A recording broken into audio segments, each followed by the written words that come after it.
Pemirsa, terima kasih Anda masih di Sketsa Bengawan. Musim kemarau basah dan curah hujan yang tinggi berdampak pada pertumbuhan tanaman tembakau di Kabupaten Ngawi. Air hujan membuat lahan pertanian sulit kering dan membuat tanaman tembakau berjamur, sehingga mengancam pertumbuhan tanaman tembakau. Seperti inilah salah satu kondisi lahan tembakau yang ada di wilayah Kecamatan Paron, Kabupaten Ngawi. Akibat masih tingginya curah hujan dan berdampak pada terhambatnya pertumbuhan tanaman tembakau. Seperti yang dialami Abdul Latif, petani tembakau setempat, yang mengaku bahwa musim kemarau basah berdampak serius bagi tanaman tembakaunya. Bibit tanaman tembakau terancam gagal tumbuh akibat tingginya curah hujan. Dari 27.000 batang tembakau jenis ram tersebut tidak dapat tumbuh optimal meski telah memasuki minggu ketiga usia tanam. Pertumbuhan tembakau bahkan kalah dengan rumput di sekitarnya. Meski berbagai upaya untuk mengurangi air telah dilakukan, mulai dengan memperdalam irigasi dan menguras air di sekitar lahan, namun tetap tanpa hasil. Karena lahan tak kunjung kering, terlebih beberapa kali hujan juga masih turun. Kondisi ini membuat banyak tanaman tembakau terserang jamur hingga kemungkinan gagal tumbuh. Musim tanam tembakau.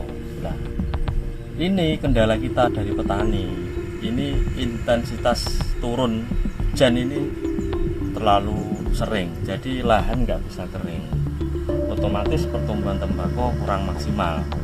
Sedangkan kita mengandalkan galian, kita dalamkan lagi, kita cangkul yang lebih dalam, itu sudah tidak mengatasi. Jadi lahannya otomatis nggak bisa kering, terlalu basah, akhirnya pertumbuhan tembakaunya terkendala kurang maksimal. Itu terus yang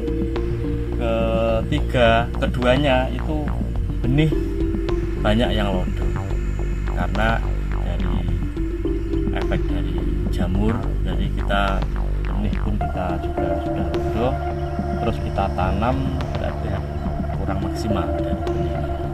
Terus yang ketiganya dari lahan kita kerepotan, kita kewalahan mengeringkan atau sistem irigasinya ini untuk memperdalam galian atau irigasi supaya bisa lahan kering itu kewalahan karena kita tidak disesuaikan dengan intensitas hujan yang.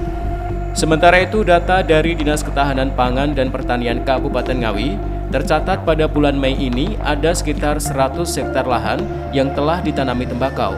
Masa tanam tembakau diperkirakan molor hingga awal Juli karena kondisi kemarau basah dan masih sering terjadi hujan.